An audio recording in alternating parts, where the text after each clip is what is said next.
السلام علیکم ورحمۃ اللہ وبرکاتہ۔ محترم ناظرین کرام، پانی پت سے ایک بڑی افسوسناک خبر اس وقت سامنے آئی ہے۔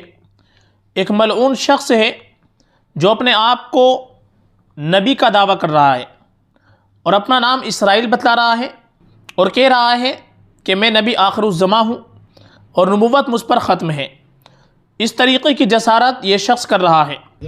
سچ بتا رہا میں محمد اسرائیل نام ہے میرا۔ کون ہے تو؟ نبی ہوں میں، آخری نبی۔ ہاں آخری نبی تو ہے۔ ایک مرتبہ اور بتا۔ آخری نبی ہوں میں۔ یہ شخص کون ہے؟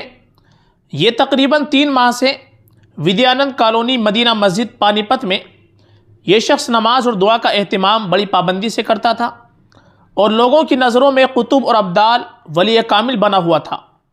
جب بھی اس شخص سے کوئی سوال کیا جاتا تو بس ایک ہی الفاظ سے جواب دیتا، کسی سے کچھ نہیں ہوتا، سب اللہ سے ہوتا ہے۔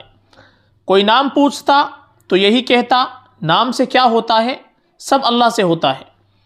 اور اس کے علاوہ یہ ملعون شخص لوگوں کو دین کی دعوت دیتا ہے۔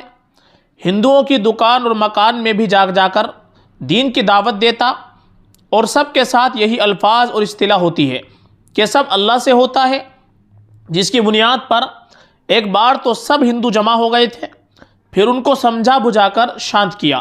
الغرض اب یہ شخص ساری حدیں پار کر چکا ہے اور یہ شخص اپنے آپ کو نبی کہہ رہا ہے، نبوت کا دعویٰ کر رہا ہے۔ حالانکہ ایک مسلمان کا، ایمان والے کا عقیدہ یہ ہے کہ اللہ کے نبی صلی اللہ علیہ وسلم آخری نبی ہیں، آپ پر نبوت ختم ہو گئی ہے۔ قرآن سے، حدیث سے یہ باقاعدہ صریح طور سے ثابت ہے۔ اب اگر کوئی شخص بھی آپ کے بعد نبوت کا دعویٰ کرتا ہے تو وہ جھوٹا ہے، مرتد ہے، جہنمی ہے، خارج از اسلام ہے۔ ایسے شخص کے لیے سزا کا حکم دیا گیا ہے۔ اگر اسلامی حکومت ہو تو دین اس کو قید کیا جائے گا اور اس سے توبہ کرائی جائے گی۔ اگر وہ نہیں مانتا ہے، نبوت کا دعویٰ کرتا ہے تو اسے قتل کر دیا جائے۔ اور یہ صرف ایک ہی نہیں ہے، آپ علیہ السلام نے نبوت کے جھوٹے دعوے داروں کی نشاندہی کی، بلکہ ان کی تعداد بھی بیان فرما دی تھی۔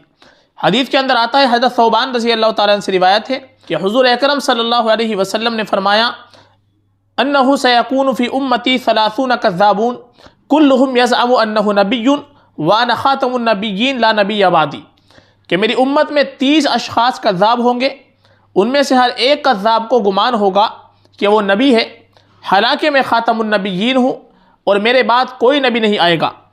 اگر کوئی شخص حضور اکرم صلی اللہ علیہ وسلم کے بعد نبوت یا رسالت کا دعویٰ کرے، خواہ وہ کسی معنی میں ہو، تو کافر، کاذب، مرتد اور خارج از اسلام ہے۔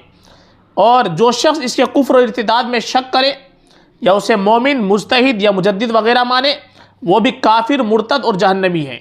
اس لیے علماء کی ذمہ داری ہے، جو پانی پت کے علماء ہیں، کہ عوام کو اس سے باخبر کرے اور اس شخص کو اس کے کیفر کردار تک ضرور پہنچانے کی کوشش کرے۔